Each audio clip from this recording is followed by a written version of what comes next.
Hi, Josh Werleen here. When I got up this morning, it was 26 degrees outside. Now that's very cold for Charlotte, North Carolina. Now it's fine to be 26 degrees outside, but what do you do if it's maybe not 26 degrees, but maybe it's 50 degrees inside or 60? It's just cold in my house. Where do I even start? How do I know if I need to call a technician? Well, the first place to start is your thermostat. Okay, I'm going to show you a standard digital thermostat. This one's a very basic model. It's just got a couple of big buttons and a very few options. We can be in heat mode, we can be in cooling mode, and we can set the temperature. There's also on mine, because it's a heat pump, there's emergency heat mode. So the first thing that you want to see is if there's a display on there. If it's completely blank, then check your circuit breakers, switch them on, then off again. Make sure that the power wasn't tripped in the night or something like that. If it's still blank, you probably need to call a technician, because there's maybe a safety switch that has interrupted the power to the thermostat.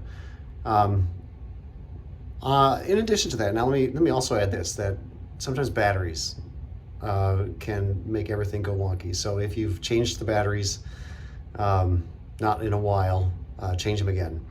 And so anyway, but let's say you do have a display. So you've got your room temperature, it's a big number, and your set point temperature, that's the smaller number, and those don't match. You're going to want to check to make sure that the mode, this is going to sound really simple, but just make sure that the mode is in the right setting. So in the heat mode, you want it to say heat. Like right now I've got mine, it says heat, it actually says heat on, because the system's running at this moment. And if it's not that, then you're going to want to change the mode setting, and that's going to be different on every thermostat, basically.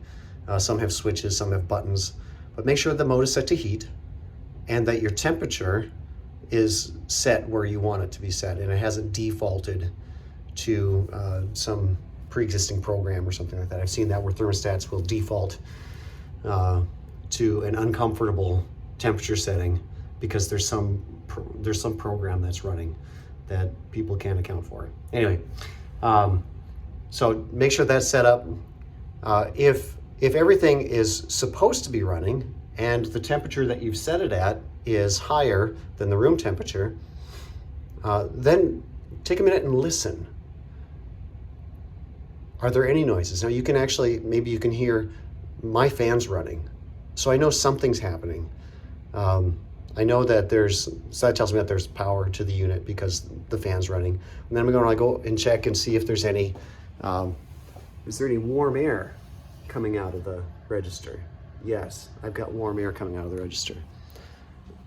So I've got warm air, but maybe it's still not very warm, and it's maybe not keeping up. I still don't have the set temperature right. The very next thing is to check your filter. A lot of people have these 1-inch filters either in the wall or ceiling, just a little tab, pop it open, look at that filter. Okay, I just changed that like last week, so I know that's good. And so once you've checked the filter, if the filter's very dirty, that can slow your system down tremendously. So get a clean filter in there. And beyond that, if you're still not cooling, it's still not reaching the thermostat set point, then it's time to call somebody. So just reach out, gather the information that you've got, and when you call, let them know what you found out, and that can maybe expedite getting a solution for you. Maybe even a solution over the phone. All right, I hope that's helpful. If you have any questions about your particular system or any cries of outrage or clean jokes, post them in the comments below, and I will enjoy them. Thanks.